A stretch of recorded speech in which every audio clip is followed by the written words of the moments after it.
Hello, friends. Raj Kapoor here. Well, today I am going to bring to you everything about the board of directors. The reason that I'm doing this is because I have been getting so many messages and there have been so many posts where people are saying that they have hired the board members who are not doing anything.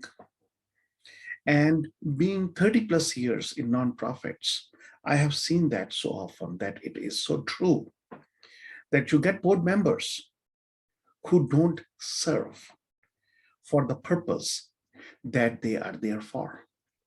Generally, what happens is that you have to very carefully choose the board members. Now, obviously, it cannot be perfect, but you first, instead of just getting in and getting the people on board, you need to make sure that they are there if they are serving a purpose, if they have a common theme with your nonprofit, if they have bought into the theme of the nonprofit.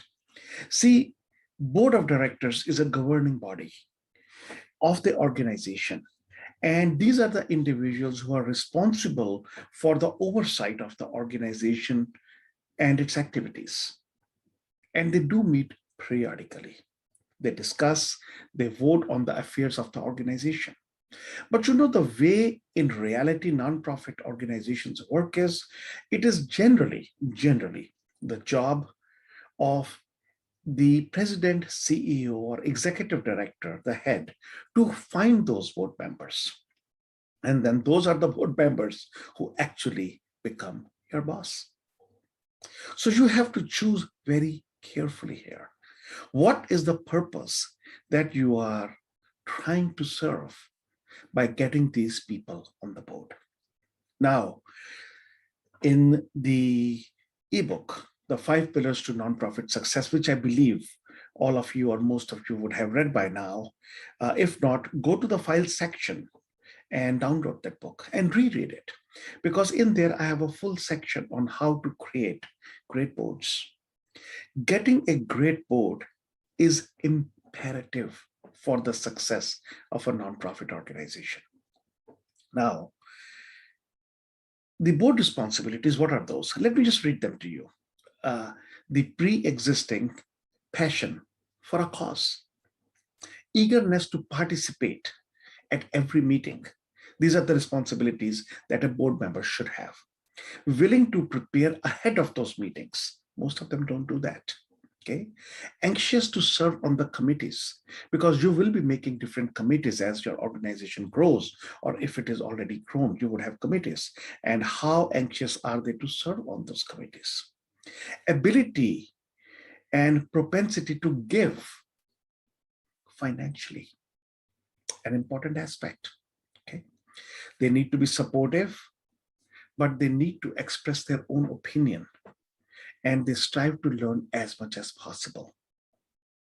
Rest of the things are in the book, so you can read it there. I'm not going to go over them, but this was just giving you an overview. So what happened is, in organizations I was there, I have seen boards which were great, boards which were average, boards which were poor, and then there were boards which were disastrous for the organization.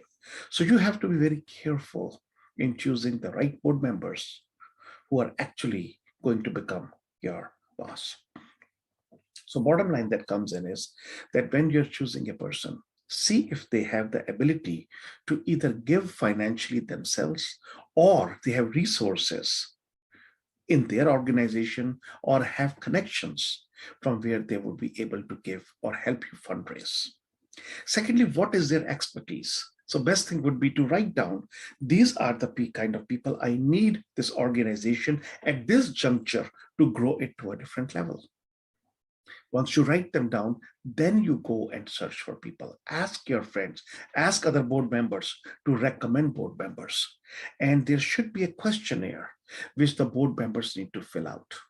And these then would be interviewed by other board members, because board members are the ones who are going to be actually inducting new board members into the team. So these are important things. Now, Many times what I noticed when I was working with nonprofits is that people would want to become and come on the board because it's a prestigious thing, especially if the nonprofit organization is well known. And I know I was working in one of them, which was very well known within that local area. And many people just wanted to get on board just because they would then say, I am a board member of certain organization. You have to be very careful of this thing because many of these people, when they come on board, do just nothing. They don't attend the board meetings. They don't give financially. They are just there for their name. And these are not the people you need. You need the people who will help you drive the organization to a different level, to meet your mission, to meet your purpose. It is that important. Once they get on board, you now have to have a very solid orientation for them. That means what is expected of them. You can even use the company's lawyer who can actually come in and help the board members understand the bylaws, understand the workings. These board members need to be your spokesperson. That's the most important. They should be bringing the message of the nonprofit to everywhere. Now, I remember in one of the nonprofits I was there for many, many years. The board members were really good. They were very vested, and years by years, organization went in. And then there were some political upheavals, and somehow wrong people got on the board. Their agenda was different. And do you know the result of that? Without getting into details, the organization closed down because they had ulterior agendas. So that is what the power of the board is. They can literally ruin an organization. Another organization I was there, the board was exceptional, really good. And they were able to jump the budget to almost double the size because they were able to bring in so much great money, get the message out. So that is the power of the board. So when I hear that I got these board people, they don't even show up at the meetings, well, you need to give them an ultimatum. Whoever the president of the board becomes, they need to be very strong and they need to give that message to the rest of the board members to make sure that they do attend the meetings. And there should be some clauses, if you can get them in there, that if they don't meet the criteria, then they might be let go as a board member. So friends, this was my little base that I wanted to bring to you because I believe it is really important to get the right people on your board.